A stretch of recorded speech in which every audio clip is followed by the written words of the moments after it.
Seed oils are one of those topics that can feel really confusing, really polarizing, and a little bit trendy considering you hear it everywhere these days with the food pyramid changes. But behind the headlines and the hot takes, there is a very real question many women are asking themselves, and you may be asking yourself. Why am I inflamed? Why am I exhausted? Why am I struggling to feel well when I'm trying to eat healthy? In today's episode, we're going to slow this conversation down and I'm going to explain what seed oils actually are, how they're made, how they interact with the female body, and why they may be quietly contributing to the inflammation, hormone disruption, and metabolic stress going on in your body, especially for women who are already stretched thin. This isn't about fear, it's not about food rules, it's about understanding how modern fats affect a body that's designed for nourishment, not constant stress. Let's go. Welcome to If Mama Ain't Healthy, Ain't Nobody Healthy. I'm your host, Lori Morris, a Christian midwife, mama of three, and wellness coach who believes your body isn't broken, it's beautifully designed by God. Here we talk about how to restore your energy, balance your hormones, and find peace and true wellness in your body again, no matter what stage of motherhood you're in. Whether you're pregnant, postpartum, in the messy middle of mom life, or you're trying to conceive. And we do it all through biblical truth and practical, holistic living. Because you're not meant to just survive motherhood, you're meant to thrive in it. Let's dive in. Okay, this is your weekly reminder. Leave me a review if you haven't already. I know when you see reviews and you think about reviews, you probably don't really think that your voice matters that much, but please believe me when I tell you your voice matters. So if you have not stopped taking a few seconds to leave me a written review over on Apple Podcasts, it costs you nothing. It helps me so much. So please go do that right now. You can just pause it. You can go do it. I'll wait for you right here. You won't miss a thing, okay? All right, you're back. Thank you so much for doing that. You'll be hearing your review read here if you went and left one. Okay, so today we're going to talk about seed oils and why seed oils matter more than we think. Seed oils are everywhere, yet most people don't even know what they are. You kind of hear it in the headlines, you know there's something wrong with it, but you probably don't know much about it and you probably don't know how to avoid them. Many women feel that they're doing everything right, but they're still inflamed, they're still tired, they're still insulin resistant, having metabolic issues. So, this episode is going to explain why oils are not interchangeable in the body or in your cooking. Food choices don't exist in isolation. They affect your hormones, your metabolism, your inflammation, and your nervous system signaling. It's not harmless, it's not without impact. But this is not about food rules. It's about understanding how these modern fats interact with your body that's already under stress, and then they cause more stress, whether you realize it or not. What makes me the maddest as I head into this episode is that organizations that we have been taught to trust over the years, like the American Heart Association, still have articles up on their website to this day. Today, as I'm recording this, I went to look this up just to see because I remembered hearing on the radio not long ago advertisements about a quote heart healthy oil, and it was canola oil. And I was flabbergasted that they would even ever dare to make a commercial about that, advertising that this was a good oil to use. So go to their website, and sure enough, right now, there are articles up on their site saying that seed oils are no big deal. And I'm going to put a link to one of those articles in the show notes. I kind of hesitate to do that. I don't want to give their website more traffic, but if you want to go see for yourself the bad advice that you're getting from these alphabet agencies, go down there and check it out. There is big money being exchanged in rooms that you're not invited into. So you've got to understand the impact that has on the messaging that they put out. And you've got to learn how to educate yourself through podcasts like this, through places like Verity Village, so that you can make your decisions based on the wisdom of knowing how God created your body to work and how certain things are actually not even food. They're sold in grocery stores. You're told they're food, but they're not even food. Things like seed oils and how those things can cause your body to quit working like God designed it to work. So what are seed oils? What qualifies as a seed oil? Seed oils are industrial oils that are extracted from seeds rather than from fruits or animals. They include things like soybean oil, canola oil, rapeseed oil, corn oil, cottonseed oil, sunflower oil, safflower oil, grapeseed oil, and rice bran oil. There may be others, but those are the ones you're going to see the most in your ingredient labels and on your oil and fats aisles of your grocery store. So, where they get you is they're often called vegetable oils, and we're supposed to eat our vegetables, right? Vegetables are healthy, right? Well, that term vegetable oil is actually a marketing term. It is not a botanical term. It is created to make them sound wholesome and plant-based, but mostly they are highly refined industrial products, not traditional foods. So, how are they made? Seeds are not naturally oily enough to release fat easily. So, in order to get the oil out of seeds, the extraction process typically involves high heat, mechanical pressing, and chemical solvents, commonly hexane. Sounds great, huh? Sounds very appetizing. So once that process is done, oils are then deodorized, bleached, and stabilized to prevent them from becoming rancid, going bad, having that weird oil smell that you've smelled before. These oils are already oxidized before you ever even cook with them. And oxidation makes a product like oils not be good anymore, be even more inflammatory to your body, even worse for you. So before they even come in your door, they're already oxidized. Keep that in mind. That is important. Oxidative stress is one of the three biggest contributors to metabolic dysfunction. Okay? So, how do these seed oils impact our bodies? First, they create an omega 6 overload. Omega 6. So, you've heard of omega fatty acids. There's omega 3s and there's omega 6s. Omega 3s are really good for you. Omega 6s, you need some, but they should be lesser in proportion to your diet or from your diet than the omega 3s. Our American diet, because of these seed oils, is extremely high in omega 6s. Okay. Modern diets really skew toward omega 6 and away from omega 3s dramatically. That leads to chronic inflammation kind of becoming our baseline. Okay. Because those omega 3s help to counteract the impact of the omega 6s and help to bring it all back into balance. Part of this comes from all of the processed foods that we eat because nearly all of them have these seed oils in them. Just start looking at labels and you'll see it's everywhere. Take that little list of oils that I listed above, put those on a little card, stick them in your wallet, and when you're just at the store, look at your labels and look at what's on there. And you'll see that nearly everything in those center aisles at the grocery store has one or more of those oils in it. Okay, so what else happens to your body? Well, the oxidative stress leads to cell damage. Polyunsaturated fats are unstable. Heat, light, and oxygen damage them easily. Then those oxidized fats damage your cell membranes. That's the outside of your cell, if you don't remember from your high school biology class. The mitochondria, the mitochondria are your powerhouses of your energy for your body, but this oxidation causes, or these oxidized fats cause damage to the mitochondria to where they can't work as well anymore, which leads to the complete feeling of having no energy because your cells don't have the energy to do the work that they need to do. It also damages the endothelial lining of your blood vessels, leading to cardiac events and all kinds of different issues with hardening of your vessels, blocking of your vessels, things like this, elasticity, all kinds of impacts. Okay. What else does it do? It leads to metabolic and insulin signaling disruption. You hear me talk about insulin resistance here a lot. These oxidized fats from seed oils are a big contributor, to the damage that leads to insulin resistance. It impacts your cell sensitivity to insulin. It contributes to weight loss resistance, to where you really have a hard time getting the pounds off when you're ready to lose them.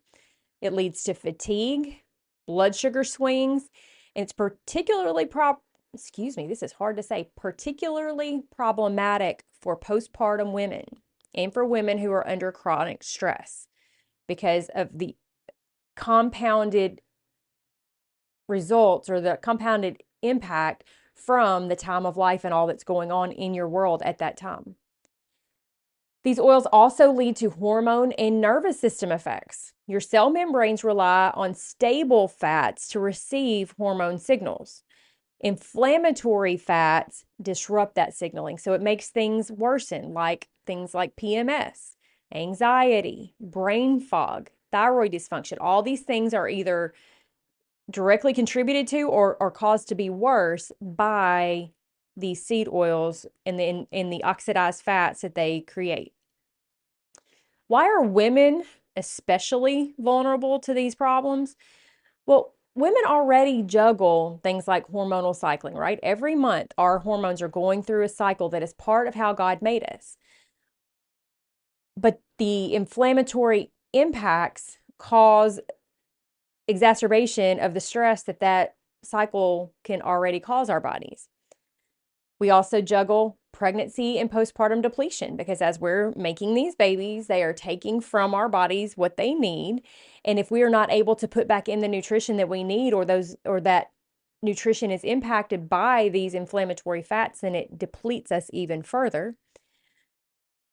We also chronically undereat protein and healthy fat because we've been told for so long that those things are bad, or so many of the sources where we get these things, we've been told we're bad when they're really not bad.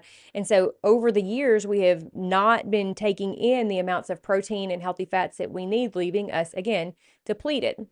In addition, seed oils amplify cortisol dysregulation, where your stress hormones and everything are just completely out of whack. They amplify inflammation-driven weight gain and nervous system overload. This whole messaging that we got for years and years of just eat less fat, you'll be fine, has backfired metabolically. See, we were told that these were healthier fats, but that was a lie, and that has led to this inflammatory state in our body. So where are some common places that these oils hide? Well, sadly, number one on this list is restaurant food. It's very hard, if not impossible, to eat out without being exposed to these oils. They're in everything.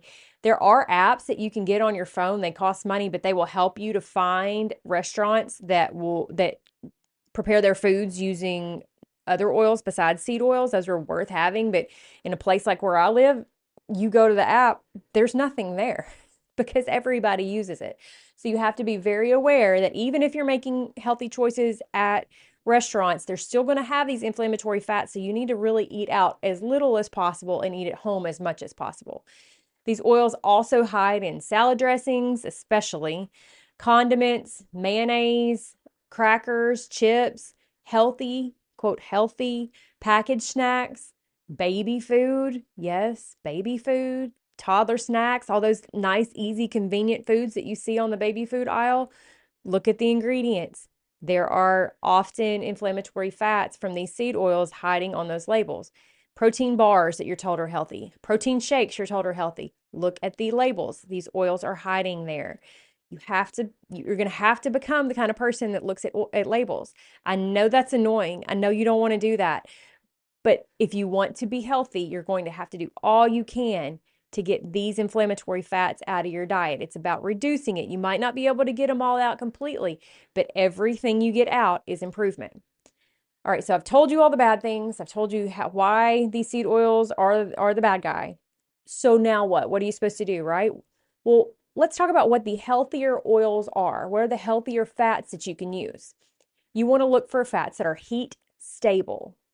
Things like tallow, lard from pasture-raised sources, ghee, butter, coconut oil. These are really good for cooking because they don't oxidize at high heat. Extra virgin olive oil is a good oil, but it's not the best one for cooking because it is a lower heat. It's not as stable at the high heat. Okay, so if you're doing lower heat or you're using it for salad dressing or you are using it for like dipping and things like that, extra virgin olive oil is great. At high heat, it's not your best choice. Those other ones are. Another lower heat oil that can be used for those lower purposes, like I just mentioned, is avocado oil, as long as it's high quality from verified sources. One of the things that I said where the oils are hiding is mayonnaise. One of my favorite things to do now is to make my own mayonnaise, and I use avocado oil for that because it, for one thing, has very little flavor, so it's not overpowering in the mayonnaise, and also because it's a low temp because you're not cooking the mayonnaise. I will say my whole life I had been told that mayo was just so hard. You just couldn't make it on your own because it was so hard to get it right. Again, that was a lie. With an immersion blender, if you have an immersion blender, you can find it's like 30 seconds. Seriously, you can find recipes online. I'll try to remember to link it down in the show notes. I don't already have it in my notes, so I might forget, but you put the oil and an egg and a little salt. You can put a little dry mustard. You can put some garlic in it if you want to. You don't have to. You put the immersion blender in there, and 30 seconds later, you have fresh, delicious mayonnaise without any of the bad ingredients. It's amazing. Don't ever buy mayonnaise at the store anymore. There's no reason to. Get you an immersion blender, keep the ingredients on hand. You've got fresh mayo whenever you want it. Okay, I digress. That was not in my notes at all, y'all. I try to keep myself on an outline just so that I kind of stay on course, but that just popped in my head. These are easy ways to replace the bad stuff in your diet. All right. These fats that I just talked about, the tallow, the lard, the butter, all the things we've been told in the last 20, 30 years are awful for you. Those things have been used for centuries. They support things like cell membrane integrity. They support hormone production. They support satiety, meaning you feel full. You're not starving to death. You're not always wanting to chase the next thing because you're always hungry. They fill you up, and that contributes also to blood sugar balance. So, how do you do this? How do you transition? How is this practical at all? Well, here's some tips to transition out of the seed oils into healthier oils. First, you're going to start with your cooking oil, excuse me. So like if you've been using vegetable oil that comes in the bottle, get rid of that, replace one thing, and then choose tallow, lard, coconut oil, whichever one you want to do, but change one thing and try to pick the thing that you use the most so that you're having the biggest impact. Replace store-bought dressings with simple homemade versions. Anything that's got a mayonnaise base, I just told you how to make simple mayonnaise. You then use that as your base for the dressing, and you've got a much healthier option. If you have the ability, choose restaurants that cook with butter or olive oil when possible. I know that's hard, especially if you're going to some of the chain restaurants. You've probably heard that now Steak and Shake makes their fries with tallow. Now, fries are still not going to be your best option for your diet, but at the very least, they've taken the bad fat out and put in a good one. So take that for whatever it's worth. I'm not saying go eat French fries. I'm just saying that at least one restaurant has been making headlines about making this switch. The more we demand it and the more we ask for it, the more it will become a normal thing. Next tip, again, read labels. Vegetable oil is a red flag. Any of those oils that I said higher in the list or earlier in the list, any of those oils, keep them on a card in your wallet so that you can be looking. And if those things are on the labels, avoid those products. And then another tip is to focus on what you add, not just what you remove. So make sure that you're putting good things in place of the bad things that you're taking out. So the big picture takeaway is that seed oils are not the sole cause of chronic illness, but they are a significant contributor to inflammation and to metabolic dysfunction. Healing is not about chasing perfection. It's just about making small steps towards getting better day by day in the little ways that you're able to inside of your life and your routines. When your body feels nourished and your body feels safe, it's going to heal more effectively. And when you cut out these sources of inflammation, your body is going to be in that place where it can heal. Your body is not broken. It's responding exactly as it's been designed to do to the inputs it's been given. And we've been told that things are good for us that weren't, and our bodies have responded. It can be dealt with. It can be made better. But if you're listening to this and you're thinking, I've changed my oils and I still don't feel better, or maybe this episode stirred up more questions than it gave you answers, that's okay. It's not a failure. It's overwhelming to try to process all this, and I know that. This is not a judgment on you. This is an invitation to a place where you have the support to learn and to make the changes that will help your body begin to operate again the way God designed it to operate. Healing does not happen in isolation. So if you're ready for support, guidance in a village that understands women's bodies, where the people there are seeking his design and seeking how to work with his design, you will find that in Verity Village, and that's linked down in the show notes. Seed oils are just one piece of a bigger picture. Your metabolism, your hormones, your nervous system, sleep, stress, and nutrient intake, and the status of your body with your body's nourishment, they all talk to each other. And when you're left guessing alone, the progress takes far longer than it needs to, and it costs more over time than it needs to. But believe it or not, it's actually not a lack of effort. There are things in your body that are making you feel bad. And those things fuel the cravings and desires that you think you're just not strong enough to handle. You think that you don't have the willpower. Believe it or not, this is not a willpower issue. These issues perpetuate themselves and you walk away feeling like a failure. But it can stop today.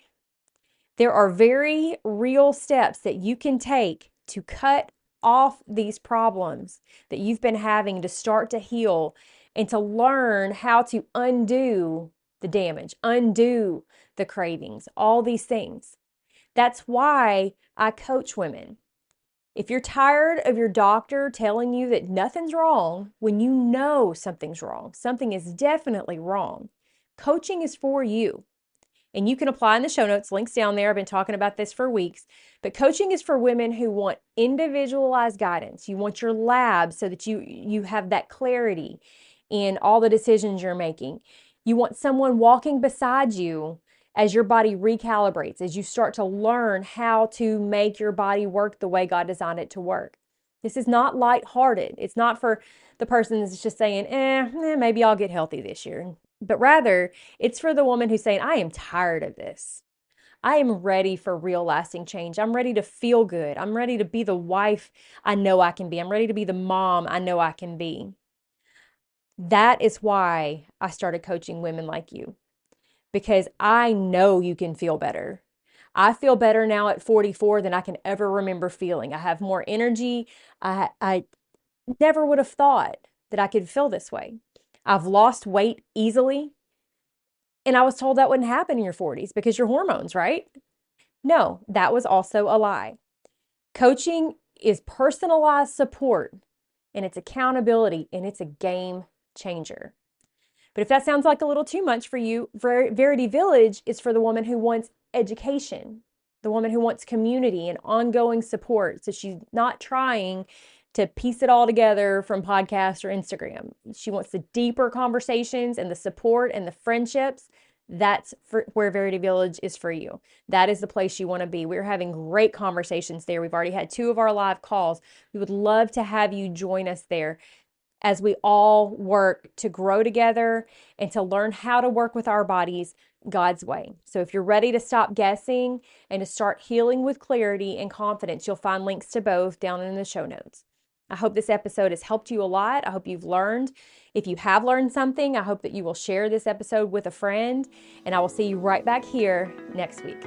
If you were blessed by today's episode, please take a minute to share it with another mama friend you know needs this info, or post a screenshot on your Instagram stories and tag me so I'll know you loved this episode. Then come hop into our Facebook group to find your people and have some like-minded support throughout your week.